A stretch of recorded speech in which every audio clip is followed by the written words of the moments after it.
18 months to go from $0, dead broke, no money in the bank, to making $48,000 a month as a copywriter. And honestly, if I knew what I know now back in 2021 when I was doing this, I would have gotten there so much faster. So this video is going to be an updated guide for how to step by step make money as a freelance copywriter in 2024, even if sales calls. And this is the part that everyone freaks out about because they think they're on the hot seat. They think that this is like a job interview and that they're about to get laughed out of the room if they say one wrong thing. It's not the way it works. One thing you need to truly internalize is this is not a job interview. They need you more than you need them. You're making them more money. Yeah, sure, they're gonna pay you a little bit of money, $2-3 grand a month, but they're gonna make way more off this deal. It's a way better deal for them. They're there for your skills, your expertise. And if you don't think that you have expertise yet, it is what it is, bro. You're gonna learn as you go. Nobody starts out knowing everything about copywriting. Do you think that I knew everything about copywriting when I took my first sales call? No, it was embarrassing, but I still got the deal. All you're doing is having a conversation with the business owner about what they're currently doing and how you can help. During this call, they're gonna be talking about all the things that they are doing and aren't doing. And you, because you went through chapter 0 and you brainwashed yourself, you're gonna be hearing opportunities to make them more money. So maybe they say something like, oh yeah, I have a list of like 12,000 people, but I never send emails. You're immediately gonna be thinking like, oh, okay, if I send 3 emails a week to 12,000 people, how much money can I make them? Probably a lot. You're gonna tell them different ways that you can help them,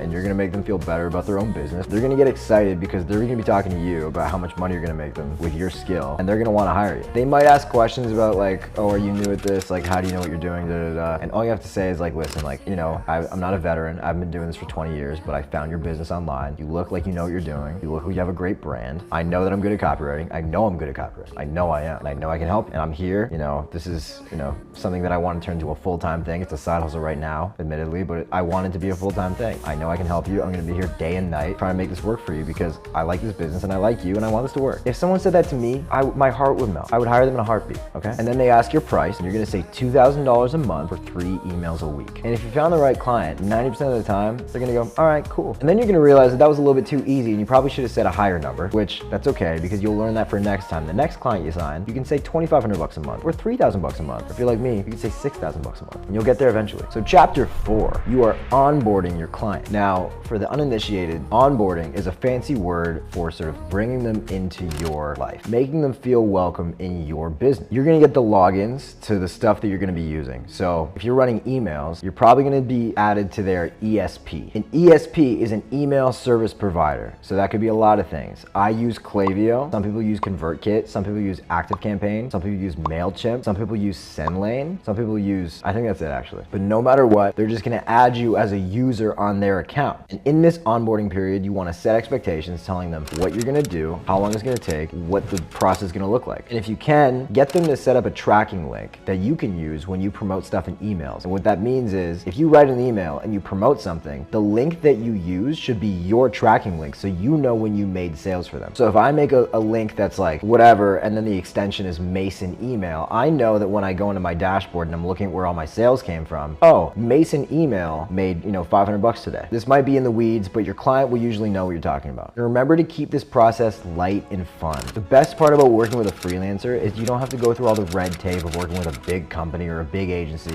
where they're trying to get you to sign all these documents and, you know, do this whole paper trail and fill out all these forms. Like, no one wants to do that. Freelancers do not have to have all this complicated onboarding stuff. Like, the best part about working with a freelancer is it's easy. You just start working together. That's it. Which brings us to chapter 5, which is servicing clients and keeping them happy. And the whole time you should be thinking, if you were a business owner, what would you want? You would want work done in advance. You would want to be able to see everything and approve everything before it goes out. You would want to see plans for growth. And so all that means is if there's an email going out on Monday, make sure you submit it the week before Thursday or Friday. Make sure they see it and they get it approved and they love it. Make sure you over communicate. So everything that you do, make sure they know what you're doing and you're hungry for more. And most importantly, show that you genuinely care. Like if they pay you $2 grand a month, maybe if you don't really need that money right away, invest in something that's going to make you an even better copywriter. Invest that money into books or courses or something that's going to teach you how to be better at your job so you can be better for that client. Relationship, I swear, is like 80% of the equation here. If you're a 4 or 5 out of 10 writer, they'll put up with you for longer than you would expect if the relationship is kept well. So you can keep this client for a long time by just being a likable person, caring about them. And if you're actually a decent writer, they will never want to let you go. Chapter 6 is crushing it for this client and getting them to tell their friends. So let's face it, you don't want to be doing outreach forever, right? For you to get this first client client, it probably took you like 200 DMs and maybe a couple of cold emails and maybe a couple of job applications for you to find this thing. It probably took a few weeks and that was a lot of work. The reality is, for your first 2 to 4 clients, you're gonna have to do it this way. It's just the way it is, but you don't wanna do it forever. So if you really do a good job for this client, what they're gonna do is they're gonna put you on. They're gonna tell their friends and they're gonna sign you just because your client said you're great. And this is what happened to me about 6 months in, where I didn't have to do outreach anymore. I just had people hitting me up because all of my clients talked about how great I was. And if you are still doing outreach, you can use this testimonial as marketing to get more clients. One of my first few clients was a big brand at the time called CrossNet. And anytime I reached out to an e-commerce brand, I said, hey, I've been writing copy for CrossNet and it's ripping for them.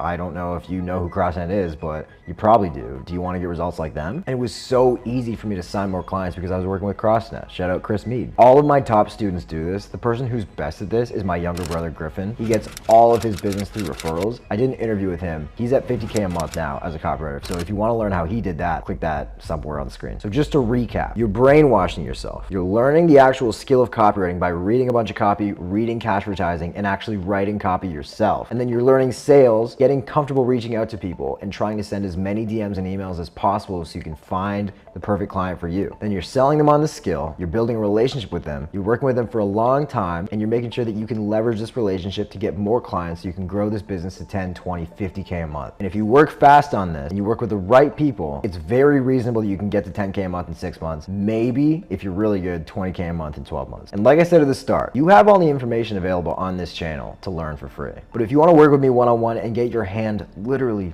held, then click the link in the description because I have something for you. I have helped dozens, almost hundreds at this point, of students hit their first 5, 10, 15K months with copywriting. And there's no reason I can't do the same for you. So if you want to work with me and I can help you one-on-one, click the link below and we can run it, all right? Thanks for watching. Click like, subscribe. Don't forget to hit that link in the description and I will see you soon.